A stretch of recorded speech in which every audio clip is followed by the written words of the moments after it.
Biri olwaliro ebadde n'olutuula lwayo olusookedde ddala mu kisaawe ky'ameefuga e Kololo era ababaka mwe balondedde omukubiriza waayo awamu n'omumyuka we. Olutalo luno lwetabiddwako n'omukulembeze w'eggwanga Yoweri Kaguta Museveni ng'era ono ku kisaawe e Kololo atuuseeyo ng'eddakiika 4 bwe ziti ze zaakawukana ku ssaawa 4 ez'akalasamayanzi. Mu kulonda omukubiriza wa Paalamenti Ssaabalamuzi Dr. Flavian Nzija yakulembeddemu okukubiriza ng'era asoose nakusomera ababaka mitendera awamu n'amateeka agabadde gagenda okugobererwa mu kulonda sipiika ng'era ekizzeeko kubadde kwaniriza mannya g'abavuganya. Abadde amyuka omukulembeze w'eggwanga Jessica Alupo yaleese erinnya lya Jacob Oboth munnakibiina kya NRM eyasembeddwa kino okuvuganya ng'ono mubaka wa West Budama Central. Election of Honorable Oboth Maxon Jacob, Member of Parliament West Budama Central County, as Speaker of the 12th Parliament.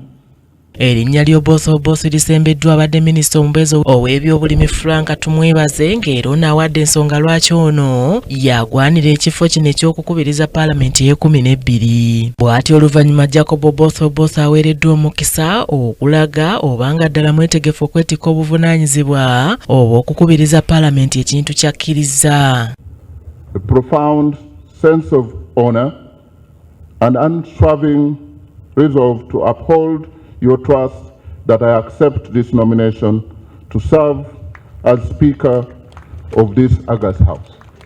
Ku ludda olulala Hassan Kirumira aleese erinnya lya Paulo Mwiru munnakibiina kya Nuupu era nga naye awadde ensonga ezifuula omuntu we okuba ow'enjawulo bwe gutuuka ku ky'okukubiriza Paalamenti ng'era ono asembeddwa omubaka omukyalo wa Jjenja Sarah Sansula.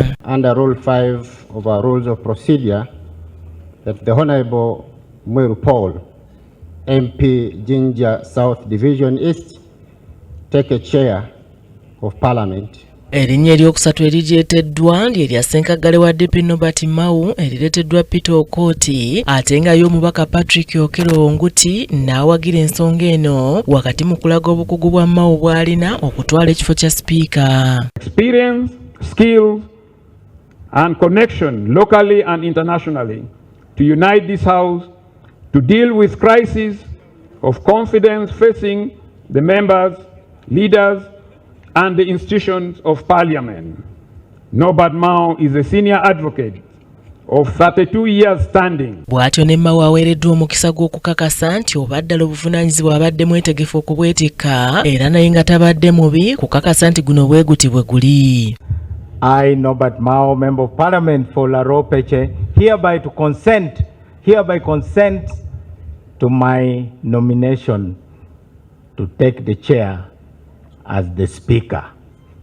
Thank you very much. Ekizzeeko babaka okulonda ng'era babadde basooka kuyita linnya lya mubaka ng'ennyukuta z'amannya gaabwe ezisooka bwe ziri ku alufabeti.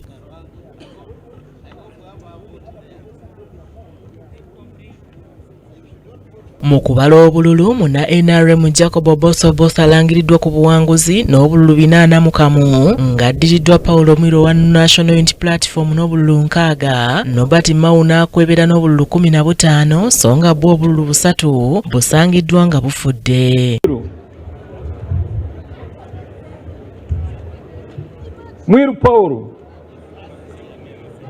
Oboth Jacob, Oboth. Oluvannyuma lw'obuwanguzi bwe Jacob Oboth alayiziddwa ng'abadde wano awerekeddwako Robina Nabbanja n'ababaka ba NRM mu maaso ga Pulezidenti Museveni. Oboth Maxon Jacob, who has obtained the highest number of 441 votes cast as the Speaker-elect of the 12th Parliament.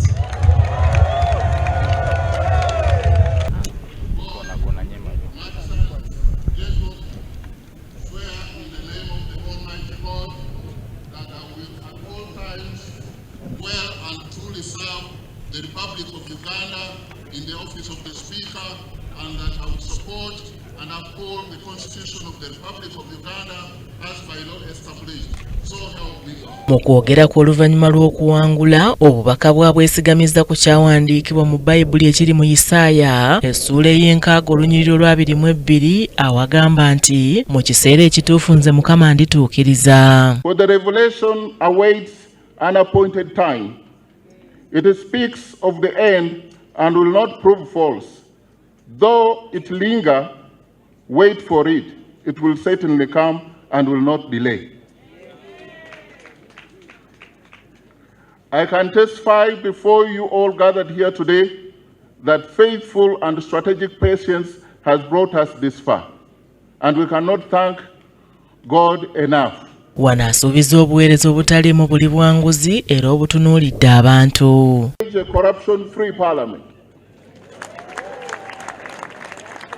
Under my leadership, we will cultivate a culture of absolute integrity and zero tolerance to corruption, anchored in President Museveni's clarion call for corruption-free parliament in the next 5 years. It will be an exercise in financial engineering and distortion. It will be a service-oriented, results-driven endeavor to deliver services to our people.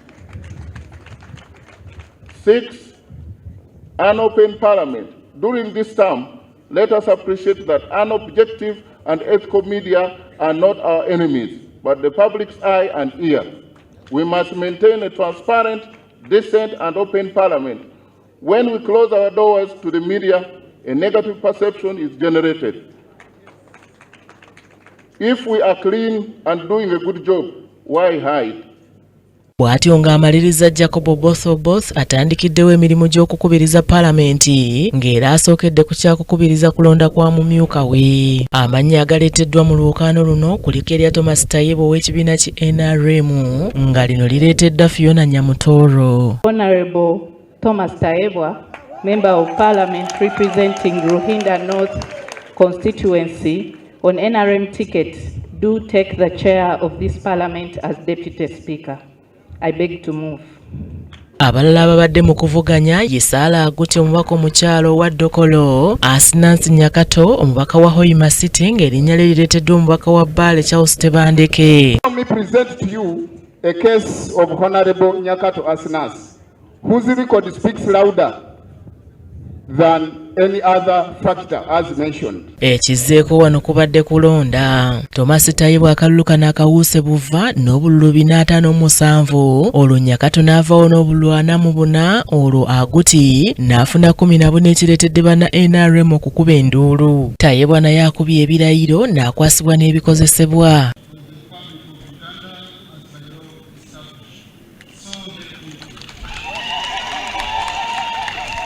Ono mu kwogera kwasoose na kwebaza kisinde kya PLU n'omukulembeze waakyo General Muhoozi Kainerugaba ng'era asuubizza okukola ne sipiika omuggya. All of you honorable colleagues, to His Excellency, who has trusted me and who has nurtured me, and to my party, the NRM, and our nation for the opportunity to serve once more.